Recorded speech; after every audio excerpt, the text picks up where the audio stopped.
Imagine walking into a courtroom where everyone thinks you're guilty. The judge, the prosecutor, even the people sitting in the back row. Now imagine walking out, not only free, but leaving the judge so stunned he tells you, you should become a lawyer. Sounds impossible? It happened, and it all started when a 19-year-old stood up and said 5 words that changed everything. I'll defend myself, Your Honor. The air inside the San Diego County Courthouse was heavy, not with heat, but with expectation. Every seat in the gallery was taken. Reporters scribbled in small notepads. At the defense table, Malik Turner stood, hands in his pockets, chin lifted just enough to say, "I'm not afraid." 19 years old. Charged with grand theft auto and evading arrest. Serious crimes. And the man on the bench, Judge Howard Klein, had already made up his mind. Klein leaned back in his chair, fingers drumming the polished wood. "You think this is some kind of game?" His voice was dry, almost mocking. The bailiff chuckled. Even the prosecutor smirked. But Malik didn't move. Didn't flinch. He had been preparing for a moment like this his whole life, just not from the defendant's chair. While other kids memorized basketball stats, Malik memorized case law. His mother, a paralegal for 2 decades, used to come home with stories about sloppy police work, lazy defense lawyers, and prosecutors who cared more about winning than truth. By 14, Malik could break down a trial better than most first-year law students. But none of that mattered to Judge Klein. To him, Malik was just another bad kid wasting the court's time. The prosecutor, Richard Vaughn, rose like a man already holding the winning lottery ticket. "Your Honor, the evidence is clear. The defendant was caught in a stolen 2023 Lexus, fled from police, and left fingerprints on the steering wheel. The state will prove his guilt beyond a reasonable doubt." It did sound airtight. The gallery nodded. Klein leaned forward. "Go on." Vaughn's voice sharpened. "And let's be honest. What kind of innocent person runs from the police?" The room's energy shifted. The jury leaned in. Malik stayed perfectly still. Judge Klein turned to Malik's lawyer, a nervous public defender who had barely spoken. She opened her mouth, but Malik placed a hand on her arm. "I'll be representing myself, Your Honor." The room froze. "You'll what?" Klein raised an eyebrow. "I'll defend myself." Malik's voice was calm, steady. Vaughn laughed under his breath. This should be fun. But it wasn't fun anymore when Malik stepped forward. "Mr. Vaughn," Malik began, "you said Officer Patel personally saw me behind the wheel?" "That's right," Vaughn replied, confident. "Then I move to dismiss that testimony." The judge frowned. "On what grounds?"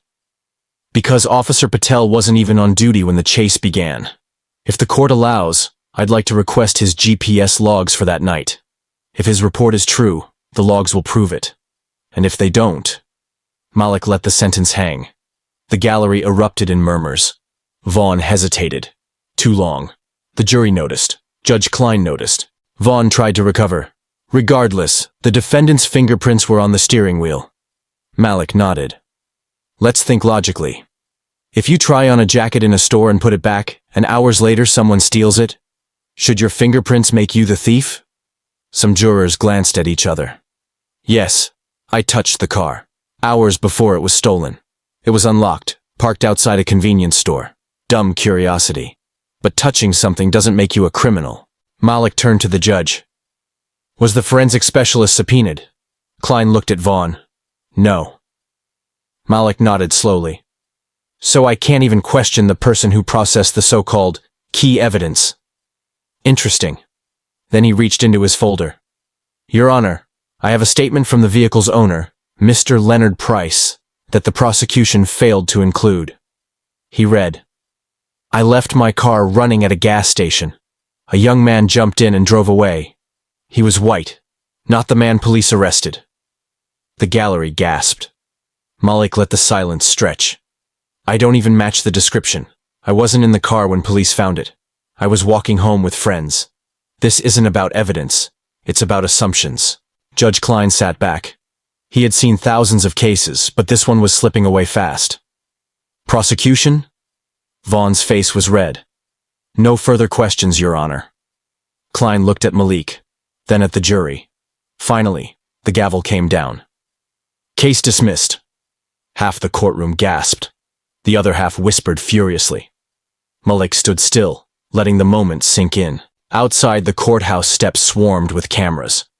Malik, did you know the judge would dismiss? What's next for you? He ignored them.